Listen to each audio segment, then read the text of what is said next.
déterminer scientifiquement à quoi pouvait ressembler Jésus-Christ véritablement. Jésus étant un juif, il a très certainement hérité de sa mère des traits sémites. Ces scientifiques ont donc utilisé l'anthropologie médico-légale et ont pu recréer un visage se rapprochant de celui de Jésus, ou en tout cas se rapprochant du visage d'un homme ayant vécu à la même époque et dans la même région que Jésus-Christ. Et ils ont découvert qu'il ressemblait à ça.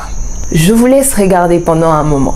Ils ont dit qu'il avait la peau mate et des cheveux frisés et courts. Et selon la Bible et toute logique, Jésus ayant parcouru des kilomètres pendant son ministère, renversé de la marchandise, chassé des échangeurs et du bétail à coups de fouet du temple et prêché pendant des heures sous le soleil et la pluie, les récits évangéliques indiquent que Jésus-Christ était un homme physiquement fort et en bonne santé. Jésus est décrit comme un homme chaleureux, rassurant, au regard pénétrant. Des personnes de toutes sortes venaient à sa rencontre pour l'écouter, chercher des réponses, des solutions à leurs problèmes, du réconfort et même de la paix. Et on y rajoute le fait que les enfants l'aimaient beaucoup. Tout indique que c'était un homme aux traits rassurants avec une personnalité attachante.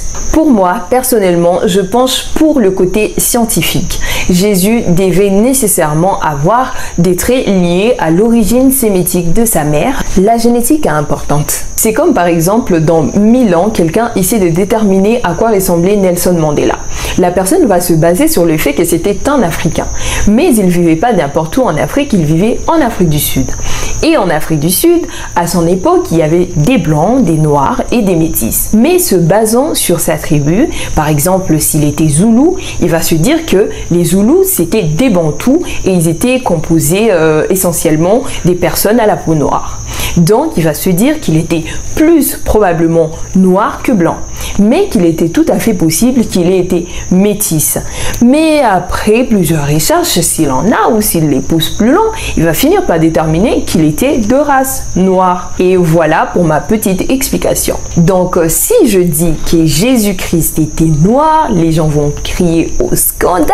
Ils vont dire « Ah, c'est une kémite, elle veut que tout appartienne à l'Afrique. » Mais cela n'empêchera pas le fait qu'il ressemblait aux Noirs, voire aux Arabes, mais en tout cas pas à un caucasien aux cheveux longs, lisses et aux yeux bleus. Toutes les sources de ces informations se trouvent bien sûr dans la barre des descriptions, donc je vous invite à aller les checker, vérifier et vous documenter vous-même sur ce sujet pour éviter de croire absolument tout ce que je dis comme parole d'évangile et pour que plus tard vous veniez pas dire que je vous ai menti, que j'ai inventé les choses pendant que vous n'avez pas vérifié. Donc, je reviens à la chose la plus importante à retenir de tout ça. La représentation de Jésus ne change absolument en rien les actes qu'il a accomplis et le message qu'il a apporté au monde. Son influence, son charisme, sa façon d'être, sa vie a impacté